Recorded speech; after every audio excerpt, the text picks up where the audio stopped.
깊은 밤 11시 낙엽이 수북이 깔린 빌라촌의 조용한 길 위로 차 바퀴가 미끄러지듯 지나가며 바스락거리는 소리를 냈다. 시동을 끄자 주변은 순식간에 고요해졌고 오직 내 숨소리만이 묵직하게 맴돌았다. 거실에는 불이 꺼져 칠흑 같은 어둠이 거대한 침묵의 입처럼 벌어져 있었다. 강유미 씨의 생활 습관으로 미루어 보아 이 시간이면 이미 잠들었을 타였다. 나는 안심하고 조심스럽게 발걸음을 옮겨갔을 타였다. 조용히 침실 문을 열었다. 창밖으로 스며드는 달빛의 의지의 침대 위를 보니 아무도 없었다. 이불은 호텔처럼 끄트러짐 없이 가지런히 개켜져 침대 머리맡에 놓여 있었고 주름 하나 없었다. 유미 씨? 나는 나지막이 불렀다. 텅 빈 방 안에는 희미한 메아리만이 돌아왔다. 욕실 문은 살짝 열려 있었지만 그 안에도 인기척은 없었다. 다만 샤워젤의 잔향만이 희미하게 남아있을 뿐이었다. 나는 휴대폰을 꺼내 유미 씨에게 전화를 걸었다. 익숙한 벨소리가 아래층 거실에서 울려 퍼졌다. 정적에 잠긴 집안에 단조롭게 울려 퍼지는 소리였다. 유미 씨의 휴대폰은 티테이블 위에 놓여 있었다. 이렇게 늦은 시간에 유미 씨가 어디를 갔을까?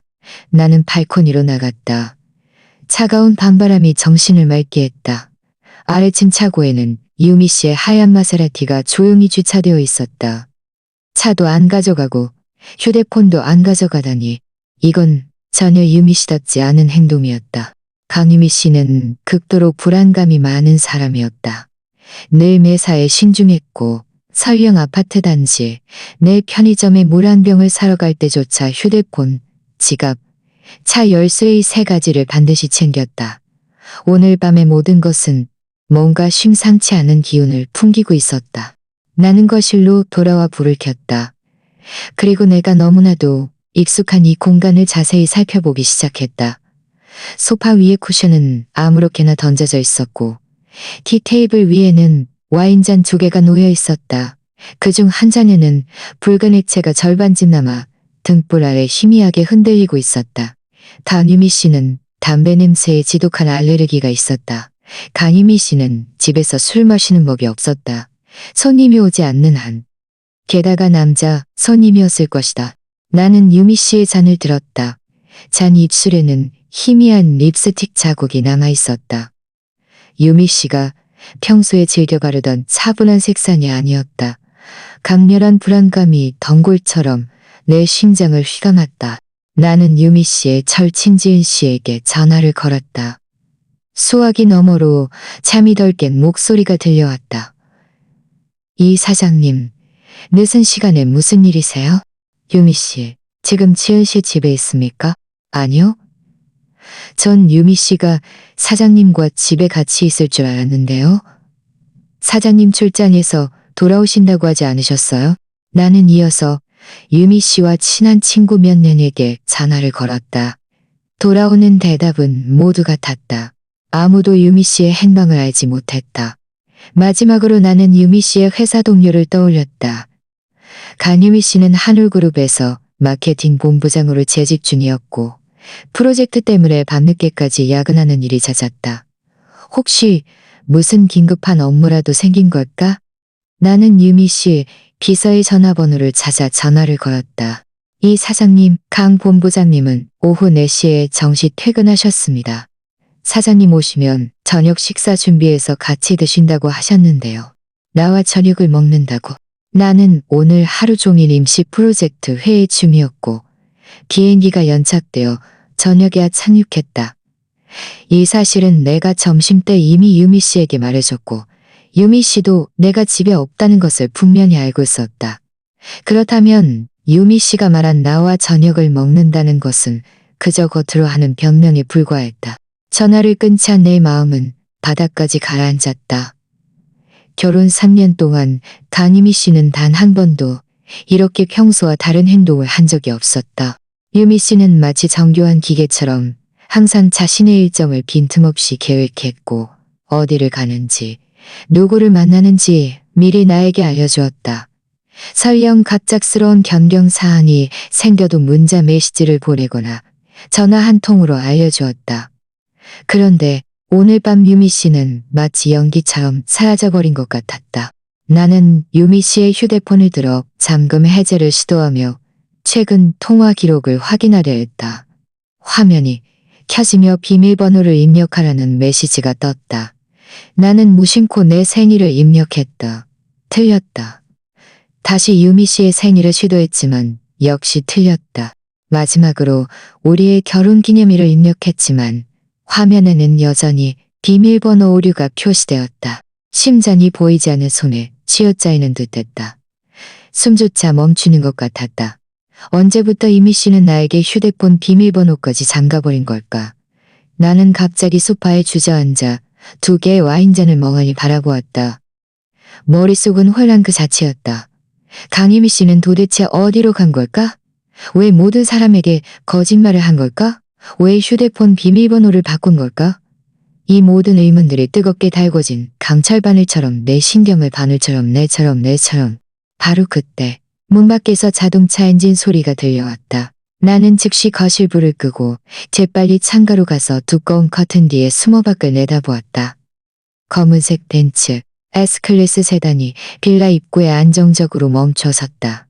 차 문이 열리고 강유미 씨가 조수석에서 내렸다.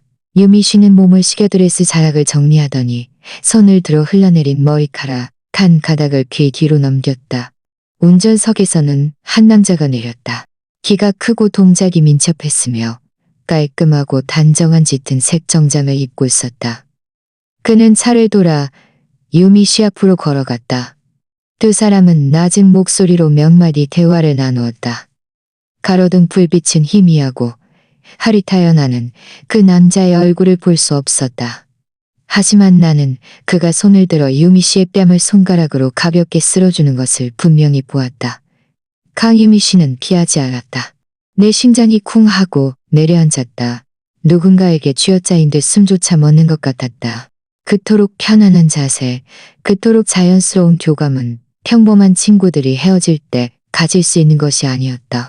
남자는 곧 차로 돌아갔고 검은색 벤츠는 밤의 어둠 속으로 소리 없이 미끄러져 들어가 길모퉁이로 사라졌다.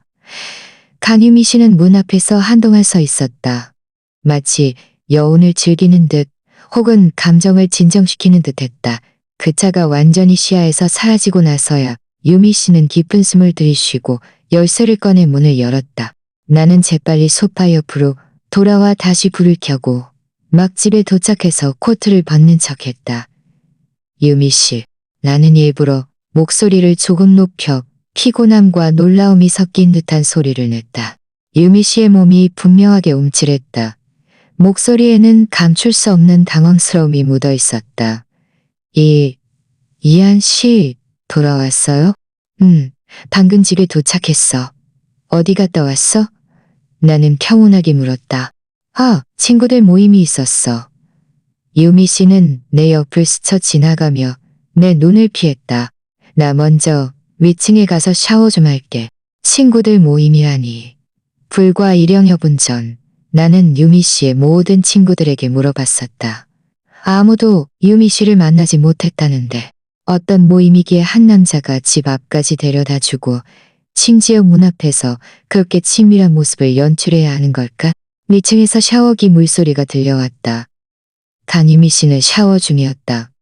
이번에는 유난히 꼼꼼하게 유난히 오래 샤워를 했다. 물소리는 거의 40분 가까이 계속되었다. 이것 또한 유미 씨의 습관에 맞지 않았다. 평소 유미 씨는 샤워를 20분 이상 한 적이 없었고 늘 서둘러 나왔다. 오늘 밤은 왜 이렇게 오래 씻는 걸까? 몸의 피로를 씻어내려는 걸까? 아니면 나에게 속하지 않는 어떤 흔적을 씻어내려는 걸까? 나는 텅 빈 거실에 홀로 앉아 있었다. 시선은 다시 2개의 와인잔에 머물렀다. 마음은 복잡하게 얽힌 실타래 같았다.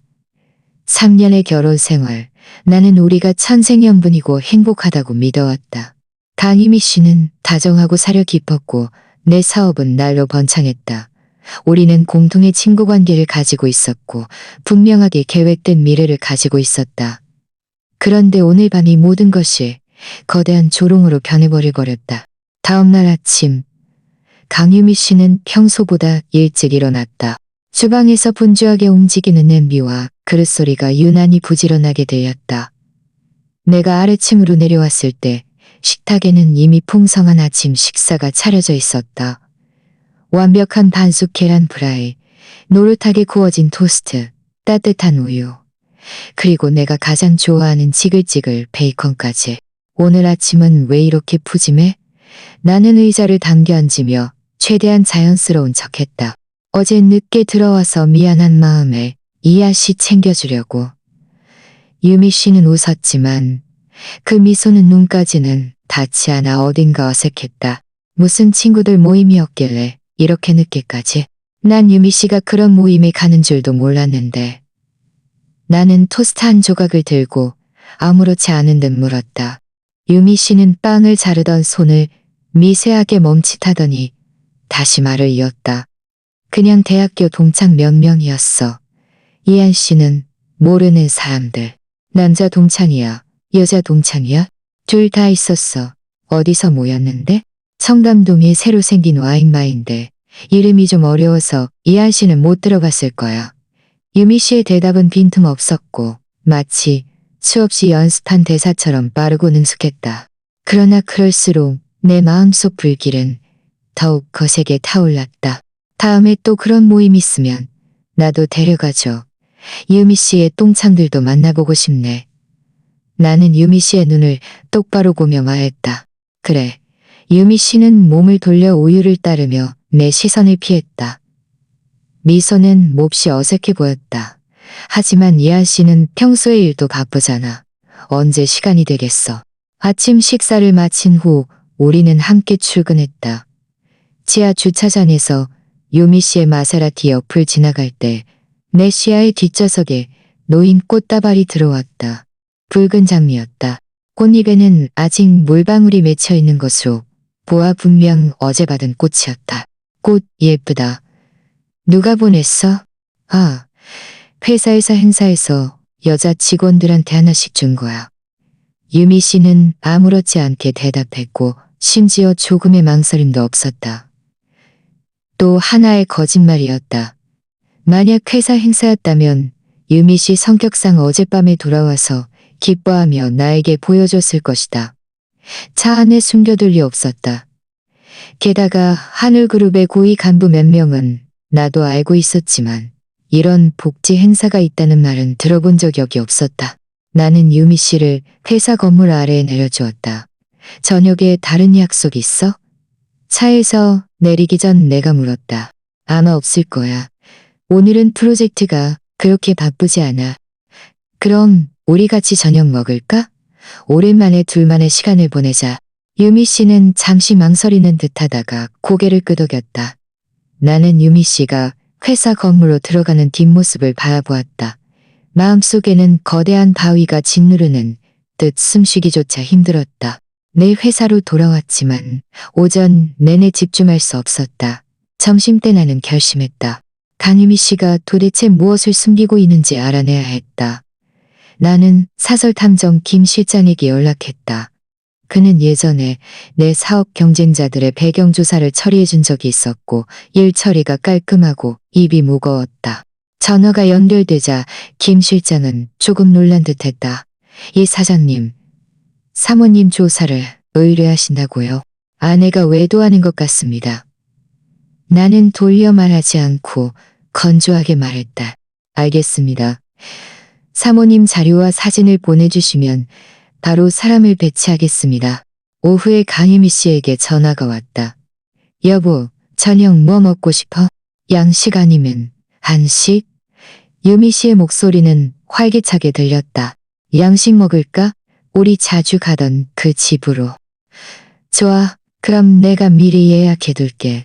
저녁 6시 나는 정시에 레스토랑에 도착했다. 강유미 씨는 이미 와 있었다. 유미 씨는 예쁜 드레스로 갈아입고 화장을 해서 눈부시게 아름다웠다. 오늘 회사에 좋은 일 있었어? 기분 좋아 보이네. 나는 유미 씨를 위해 의자를 당겨주었다. 새로 오신 본부장님이 능력이 정말 뛰어나. 오늘 우리 팀이랑 어려운 문제 하나를 해결했거든. 아, 남자 본부장님이야? 여자 본부장님이야? 남자분이야. 정말 재능이 많으셔. 해외에서 막 돌아오셨대. 유미 씨가 이 말을 할 때 눈빛에 미묘한 빛이 스쳤다. 그것은 존경과 감탄이 뒤섞인 표정이었다. 아주 미묘했지만 나는 그 순간을 포착했다. 이름이 뭔데? 송하준. 말해줘도 이한 씨는 모를 거야. 송하준. 나는 마음속으로 그 이름을 되뇌었다. 나이가 대략 어느 정도인데? 3살 정도? 이한 씨보다는 조금 어려. 여자친구는 있어? 강유미 씨는 잠시 멈칫하더니 대답했다. 그건 잘 모르겠어. 유미 씨는 거짓말을 하고 있었다. 유미 씨의 성격상 사무실의 어떤 작은 소문도 유미 씨의 눈을 피해갈 수 없었다. 새로운, 게다가 유미 씨가 그렇게나 감탄하는 본부장의 사생활을 전혀 모른다는 것은 분명히 의도적인 은폐였다. 다음에 한번 식사 대접하자. 나도 이 젊은 재능 있는 분을 만나보고 싶네. 그럴 필요는 없을 것 같은데. 이한 씨랑 다른 분야잖아. 유미 씨의 말투에는 알아차리기 힘든 당황스러움이 묻어 있었다. 친구 많으면 좋은 거지. 나중에 다시 얘기하자. 유미 씨는 고개를 숙이고 스테이크를 썰기 시작하며 대화를 끝냈다. 남은 저녁 식사 시간 동안 분위기는 미묘하게 변했다. 우리는 시시콜콜한 이야기를 나누었지만 강유미 씨는 안절부절 못하며 계속해서 휴대폰을 힐끗거렸다. 무슨 중요한 메시지라도 기다리고 있어? 내가 물었다. 아니. 그냥 직업병이야. 유미 씨는 휴대폰 화면을 아래로 향하게 테이블 위에 엎어놓았다. 집에 돌아와서 강유미 씨는 밤에 야근해야 한다며 긴급 서류를 처리해야 한다고 말했다. 유미 씨는 노트북을 안고 소파에 앉아 있었다. 하지만 내가 유미 씨 뒤를 지나갈 때 내 시야에 유미 씨의 화면이 보였다. 그건 업무 서류가 아니었다. 카카오톡 채팅창이었다. 유미 씨는 누군가와 열정적으로 대화하고 있었고 타이핑 속도는 매우 빨랐다. 입가에는 시시때때로 미소가 떠올랐다. 그건 진심에서 우러나오는 약간의 수줍음이 섞인 달콤한 미소였다. 나는 유미 씨의 얼굴에서 그런 미소를 본 지 정말 오래되었다. 한때는 유미 씨도 나는 유미 씨도 나에게 그런 미소를 본 지 정말 오래되었다. 내 심장은 무딘 칼로 난도질당하는 듯 아팠다. 유미 씨는 하품을 하더니 졸리다며 먼저 자러 가겠다고 했다. 우리는 함께 위층으로 올라갔다. 유미 씨가 먼저 욕실로 들어갔고 나는 그 틈을 타 유미 씨의 휴대폰을 보았다. 화면은 여전히 잠겨 있었지만 잠금 화면에 새로운 메시지 미리 보기가 떴다. 발신인은 송하준. 역시 그였다. 강유미 씨는 샤워를 마치고 물기를 머금은 채 섹시한 실크 잠옷을 입고 나왔다. 유미 씨는 아름다웠지만 내 눈에는 한없이 낯설었다. 이 여자가 정말 내가 7년 동안 알고 지냈고 3년 동안 결혼 생활을 해온 강유미 씨일까? 밤이 되자 유미 씨는 금세 잠들었다. 숨소리는 고르고 규칙적이었다. 하지만 나는 눈을 감은 채 잠들 수 없었다. 머릿속에서는 영화처럼 수많은 추측과 장면들이 스쳐 지나갔다. 유미 씨와 송하준은 얼마나 오래 알고 지낸 걸까? 그들은 어디까지 진전된 걸까? 어젯밤 유미 씨는 정말 송하준과 함께 있었던 걸까? 이 질문들은 수많은 개미처럼 내 심장을 미친 듯이 갉아먹었다. 새벽 2시 어둠 속에서 강유미 씨의 휴대폰 화면이 갑자기 켜졌다. 미세한 진동과 함께 카카오톡 메시지 알림이었다. 유미 씨는 거의 즉시 잠에서 깨어 비몽사몽간에 휴대폰을 들여다보았다.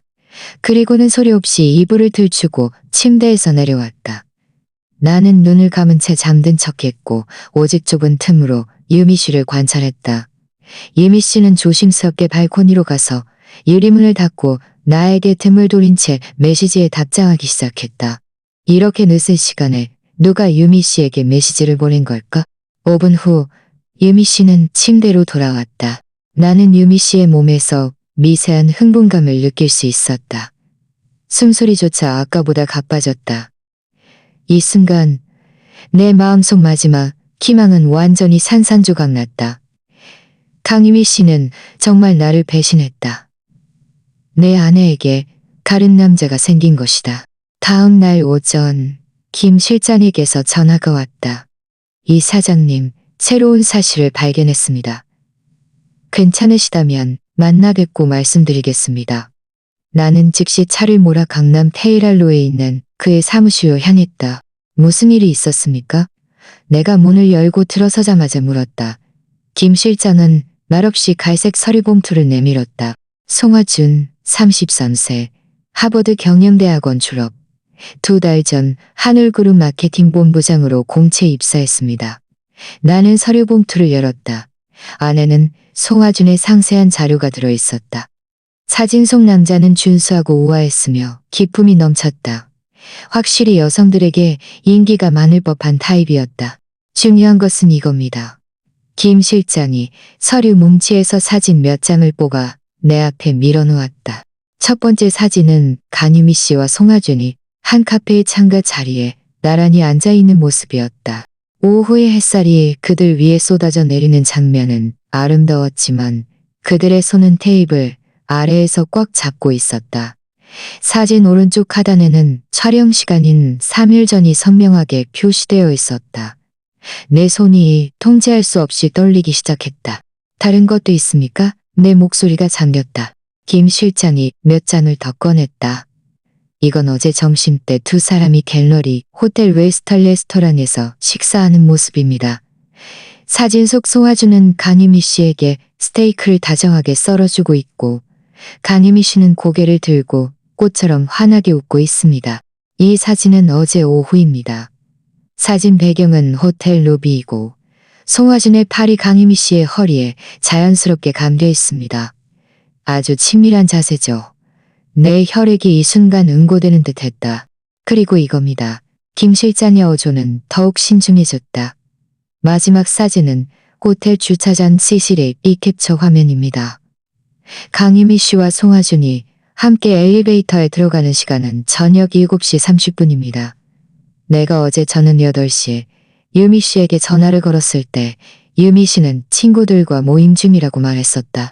그들이 호텔에 얼마나 오래 있었습니까? 나는 거의 이를 악물고 이 말을 쥐어짜냈다. CCTV에 따르면 밤 10시 3분이 되어서야 두 사람이 함께 엘리베이터에서 나왔습니다. 2시간 반 동안 호텔 방에 머물렀습니다. 어떤 일이라도 일어날 수 있는 시간이죠. 나는 사진들을 한 장 한 장 서류 봉투에 다시 넣었다. 과도한 힘 때문에 손가락 마디가 하얗게 질렸다. 이 사장님, 계속 조사해야 할까요? 조사해. 나는 고개를 들었다. 눈에는 핏발이 서 있었다. 그들 둘의 과거를 조사해. 이 일이 도대체 언제부터 시작된 건지 알고 싶어. 알겠습니다. 김 실장 사무실에서 나와 나는 회사로 돌아가지 않고 차를 한강변으로 몰았다. 창문을 내리고 담배 한 개비를 물었다. 나는 담배를 피우지 않았다. 목을 찌르는 담배 연기가 폐속으로 밀려들어 심한 기침을 유발했다. 머릿속에는 그 눈부신 사진들이 계속해서 반복 재생되었다. 강유미 씨의 달콤하고 진심 어린 미소. 유미 씨는 언제부터 나에게 그렇게 웃어주지 않았을까? 우리 결혼 생활은 도대체 언제부터 변한 걸까? 유미 씨가 하늘그룹으로 이직하면 서부터일까? 아니면 송하준이 나타난 순간부터일까? 점심때 강유미 씨가 먼저 나에게 전화를 걸어왔다. 여보, 점심 같이 먹을까? 유미 씨의 목소리는 여느 때처럼 다정했지만 이 순간 내 귀에는 위선과 조롱으로 가득 차게 들렸다. 안 되겠어. 갑자기 회의가 잡혀서 다음에 먹자. 그럼 알겠어. 이한 씨 꼭 챙겨 먹고 너무 무리하지 마. 유미 씨는 여전히 다정한 아내의 역할을 연기하고 있었다. 그런데 불과 어제 점심 유미 씨는 다른 남자와 호텔 레스토랑에서 끈적한 시간을 보내고 있었다. 유미 씨. 나는 유미 씨를 불렀다. 왜? 사랑해. 나는 그 세 글자를 말하며 유미 씨의 반응을 살폈다. 전화는 몇 초간의 긴 침묵에 잠겼다. 그리고 유미 씨는 어색한 목소리로 말했다. 나도 사랑해. 전화를 끊자 내 얼굴에는 씁쓸한 미소가 떠올랐다. 사랑이라는 말조차 생각하고 망설여야 한다니. 우리 결혼 생활에는 도대체 무엇이 남아있을까? 나는 억지로 회사로 돌아가 업무를 처리했지만 효율은 극히 낮았다. 계속해서 그 장면들과 추측들이 독사처럼 나를 휘감아 숨쉬기조차 힘들게 했다. 유미 씨와 송하주는 호텔방에서 도대체 무엇을 했을까? 그들은 무슨 대화를 나누었을까? 유미 씨도 송하준에게 사랑이라고 말했을까? 저녁, 강유미 씨는 정 씨의 집에 돌아왔다. 유미 씨는 마트에서 내가 가장 좋아하는 식재료들을 사와서 앞치마를 두르고 주방에서 분주하게 움직였다. 다정하고 현명한 유미 씨의 뒷모습을 보며 나는 잠시 멍해졌다. 이 여자가 정말 여전히 내 아내일까? 오늘 일은 순조로웠어? 나는 주방문에 기대어 아무렇지 않은 듯 물었다. 잘 풀렸어. 새 프로젝트 킥오프 회의도 잘 진행됐고 송 본부장님도 참석했겠네. 유미 씨는 국자를 쥐고 있다 손을 또다시 멈칫했다. 참석했어. 아무래도 프로젝트 책임자니까. 그 사람 어때? 정말 전문적이고 아이디어도 많아. 유미 씨가 이 말을 할 때 눈빛에 어제 보았던 그 존경심이 섞인 빛이 다시 한번 스쳐 지나갔다. 다음에 꼭 그분을 집으로 초대해서 식사라도 대접해야겠다. 나도 직접 고마움을 전하고 싶네. 그럴 필요는 없을 것 같은데 바쁘실 텐데. 유미 씨는 즉시 거절했고 어딘가 조급해 보였다. 왜 송하준을 만나게 하지 않는 걸까? 유미 씨는 죄책감을 느끼는 걸까? 내가 뭔가 눈치챌까봐 두려워하는 걸까? 식사하는 동안 나는 강유미 씨의 모든 표정과 행동을 자세히 관찰했다. 유미 씨는 아주 정상적으로 행동했고 심지어 평소보다 더 다정하게 계속해서 내게 반찬을 덜어주었다. 하지만 나는 이 모든 것이 위장이라는 것을 알고 있었다. 여보, 요즘 무슨 고민 있어? 유미 씨가 갑자기 물었다. 왜 그렇게 물어? 왠지 모르게 계속 단 생각하는 것 같아서. 나는 젓가락을 쥐고 있던 손을 멈칫하고는 고개를 들어 유미 씨를 바라보았다. 눈빛에는 끓어오르는 감정을 억누르고 있었지만 겉으로는 아무렇지 않은 척했다. 아마 요즘 프로젝트 때문에 너무 피곤해서 그런가 봐. 별일 없어. 강유미 씨의 눈빛에 알아차리기 힘든 안도감이 스쳤고 이내 다정한 미소를 지으며 내가 좋아하는 갈비 한 조각을 내 밥그릇에 넣어주었다. 그럼 푹 쉬어야지. 몸 상하면 안 돼. 정 안 되면 며칠 휴가 내서 우리 근교로 바람 쐬러 가자. 바람 쐬러 가자고? 나는 속으로 비웃었다. 예미 씨는 아마 바람을 쐬는 핑계로 내 눈빛 속 심판과 말할 수 없는 죄책감에서 잠시 도피하고 싶었을 것이다. 하지만 나는 꿰뚫어보지 않고 고개를 끄덕였다. 그래. 이 프로젝트 끝나면 얘기하자. 저녁 식사는 기묘한 평온함 속에서 끝났다. 강유미 씨는 자발적으로 그릇을 정리하고 주방으로 들어가 분주하게 움직였다. 물소리가 요란하게 들렸다. 뭔가 숨기려는 듯했다. 나는 소파에 앉아 주머니 속 갈색 서류봉투를 만지작거렸다. 안의 사진들은 천근만근처럼 무겁게 느껴졌고 한 장 한 장이 이미 갈기갈기 찢겨진 내 마음을 더욱 아프게 했다. 밤이 깊어지자 강유미 씨는 깊이 잠들었다. 숨소리는 고르고 규칙적이었다. 나는 일어나 서재로 가서 컴퓨터를 켰다. 김 실장에게서 메시지가 와 있었다. 몇 가지 세부 사항을 더 조사했다고 했다. 송하준이 한울그룹 면접을 볼 때 강유미 씨가 직접 담당했고 두 사람은 이미 3개월 전부터 은밀하게 자주 연락을 주고받았다고 했다. 다만 너무나도 은밀하게 행동해서 이전에는 자네지 못했던 것이다. 심지어 송하준이 새 들어 사는 아파트가 우리 빌라촌 바로 옆에 고급 아파트 단지였다. 원래 모든 것이 이미 계획되어 있었던 것이다. 충동적인 감정도 우연한 설렘도 아니었다. 정교하게 계획된 배신이었다. 나는 화면 속 글자들을 응시했다. 온몸이 얼어붙는 듯했고 손끝마저 차갑게 식었다. 다음 날 아침 일찍 나는 회사로 가지 않고 송하준이 새 들어 사는 아파트로 차를 몰았다. 길모퉁이에 차를 세우고 나는 기대어 아파트 입구의 사람들을 바라보았다. 얼마 지나지 않아 송화준과 강유미 씨가 함께 걸어 나왔다. 강유미 씨는 편안한 캐주얼 차림이었고 얼굴에는 옅은 화장기가 남아 있었다. 손에는 아침 식사가 담긴 봉투를 들고 자연스럽게 송화준에게 건넸다. 송화준은 아침 식사를 받아들고는 손을 뻗어 유미 씨의 머리카락을 쓰다듬었다. 그 동작은 친밀하고 자연스러웠다. 그들은 차를 타지 않고 나란히 인도로 걸으며 낮은 목소리로 무언가를 이야기했고 때때로 웃음소리가 터져 나왔다. 햇살이 그들 위에 쏟아져 내렸다. 마치 평범한 연인 같았다. 그리고 이 정식 남편은 마치 외부인처럼 어둠 속에 숨어 그들을 지켜보고 있었다. 그들의 눈빛은 온기로 가득 차 있었다. 나는 휴대폰을 꺼내 이 장면을 찍었다. 그리고 시동을 걸어 소리 없이 그들 뒤를 따랐다. 그들은 길모퉁이 카페로 가서 창가 자리에 앉았다. 나는 멀지 않은 곳에 차를 세웠다. 유리창 너머로 강유미 씨의 눈빛 속 빛을 볼 수 있었다. 그것은 사랑으로 채워진 빛이었다. 내가 오랫동안 보지 못했던 모습이었다. 그 순간 내 마음속 마지막 미련마저 완전히 꺼져버렸다. 남은 것은 차가운 실망과 억누를 수 없는 분노뿐이었다. 점심때 일찍 집에 돌아와 모든 사진과 자료를 거실티 테이블 위에 펼쳐놓았다. 강유미 씨가 돌아왔을 때 테이블 가득 놓인 것들을 보고 얼굴이 순간적으로 창백해졌다. 손에 들고 있던 가방이 털썩 소리를 내며 바닥에 떨어졌다. 희안 씨, 이게 어떻게 된 일이에요? 유미 씨의 목소리는 떨렸고 내 눈을 똑바로 쳐다보지 못했다.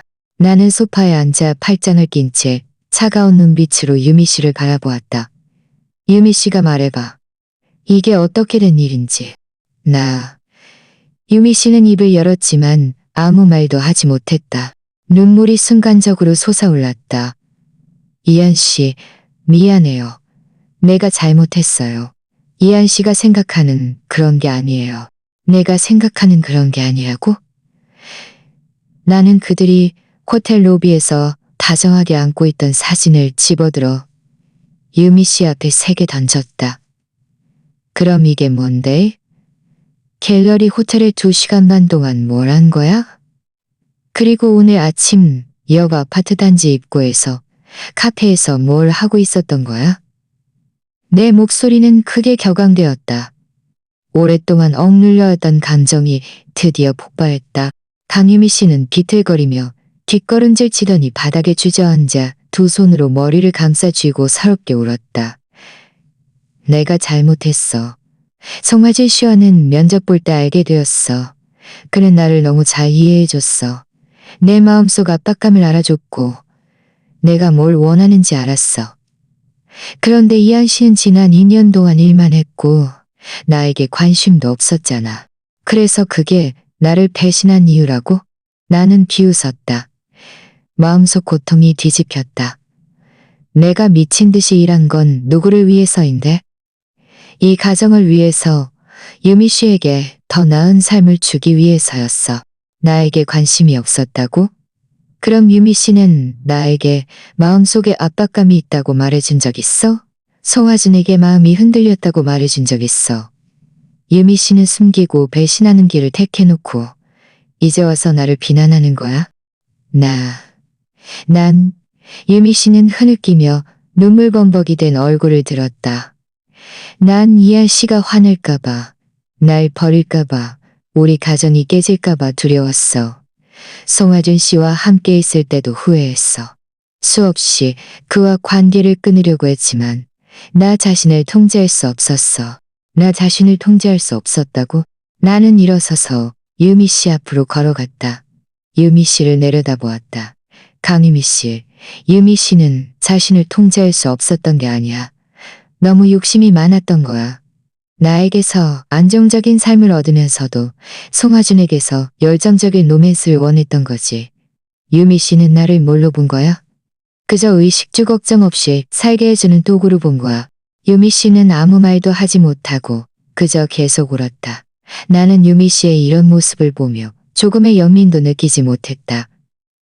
오직 황량한 뿐이었다.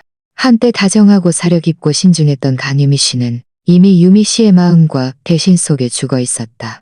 나는 이미 변호사와 연락했어. 나는 몸을 돌려 창가로 가서 유미 씨에게 등을 돌린 채 말했다. 목소리는 평온했지만 의심할 여지 없는 단호함이 깃들어 있었다. 이혼 합의서는 며칠 안에 유미 씨에게 전달될 거야. 재산 분할은 변호사가 최대한 공정하게 하도록 하겠지만 이 집과 유미 씨가 결혼 생활 중 얻은 재산으로 송하준에게 사준 것들은 모두 돌려받을 거야. 강유미 씨는 깜짝 놀라 고개를 들었다. 믿을 수 없다는 듯 나를 바라보았다. 이한 씨, 정말 이렇게까지 잔인하게 할 거예요? 우리 7년의 감정, 3년의 결혼 생활을 이렇게 끝낼 건가요? 한 번만 더 기회를 줄 수는 없나요? 당장 송하진 씨와 관계를 끊을게요. 우리 다시 시작해요. 네? 다시 시작하자고? 나는 몸을 돌려 유미 씨를 바라보았다. 눈빛에는 피로와 실망이 가득했다. 깨진 거울은 다시 붙일 수 없어. 강유미 씨, 신뢰는 한번 무너지면 다시는 돌아올 수 없어. 유미 씨가 갤러리 호텔 엘리베이터에 들어선 그 순간부터 우리 사이에는 더 이상 돌아갈 길이 없었어. 바로 그때 강유미 씨의 휴대폰이 울렸다.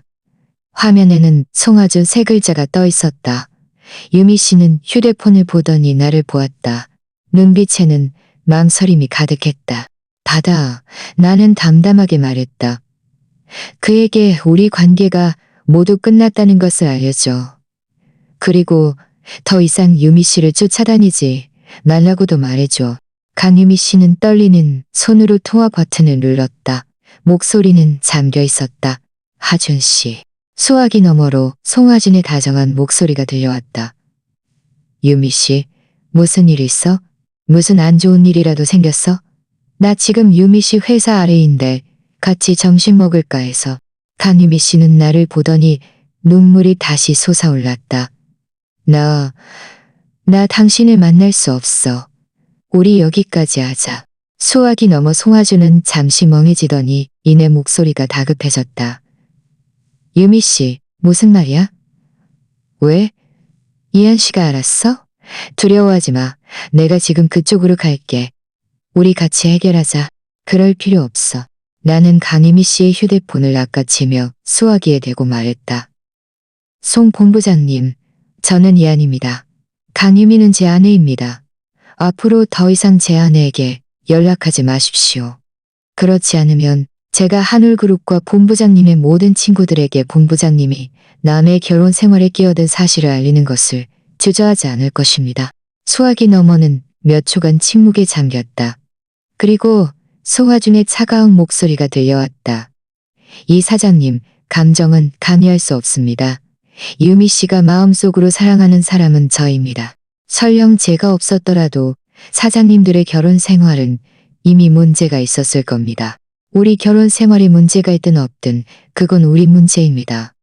하지만 본부장님이 남의 가정에 끼어든 것은 본부장님의 잘못입니다. 내 어조는 차가웠다. 마지막으로 경고합니다. 강유미에게서 떨어지십시오. 그렇지 않으면 대가를 치르게 할 것입니다. 말을 마친 나는 전화를 끊고 송하준의 번호를 블랙리스트에 추가했다. 그리고 휴대폰을 강유미 씨에게 던졌다. 짐 싸서 나가. 이혼 합의서에 서명하기 전까지 우리 다시는 만나지 말자. 강유미 씨는 눈물로 흐여진 눈으로 나를 바라보았지만 결국 더 이상 애원하지 않았다. 유미 씨는 말없이 일어나 침실로 들어가 짐을 싸기 시작했다. 방 안은 조용했고 옷들이 스치는 소리와 유미 씨의 억눌린 울음소리만이 들렸다. 나는 거실에 앉아 테이블 가득 놓인 사진날이 들렸다. 나는 거실에 앉아 테이블 가득 놓인 사진과 사료들을 바라보았다. 마음은 복잡하고 무거웠다.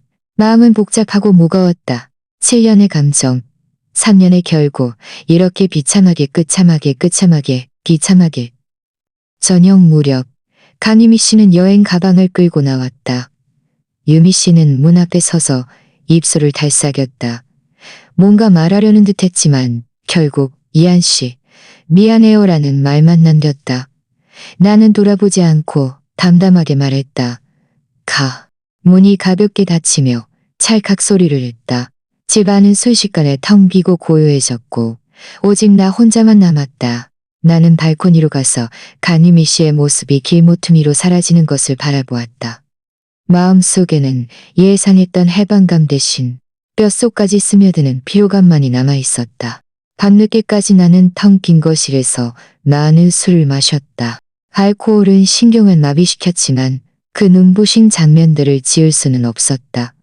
날이 밝아올 때쯤이 되었어야 나는 비몽사몽간에 잠이 들었다. 깨어나 보니 햇살이 이미 거실 가득 쏟아지고 있었다. 나는 휴대폰을 들었다. 변호사에게서 메시지가 와 있었다. 이혼 합의서가 이미 준비되었다는 내용이었다. 나는 알겠습니다라고 답장하고 일어섰다. 거울 속 남자는 눈에 핏발이 서 있었고 표정은 피곤했지만 나는 알았다. 과거는 이미 과거가 되었다는 것을. 대신이 남긴 상처는 치유되기까지 오랜 시간이 걸리겠지만 나는 천천히 이겨낼 것이다. 간유미 씨와 송하준, 그들의 감정이 오래 갈지 대신의 그림자에서 벗어날 수 있을지는 더 이상 나와는 상관없는 일이었다. 나는 차 열쇠를 들고 집 밖으로 나섰다. 햇살은 눈부셨지만 따뜻했다. 새로운 삶은 어쩌면 이 순간부터 비로소 시작되는 것일지도 몰랐다.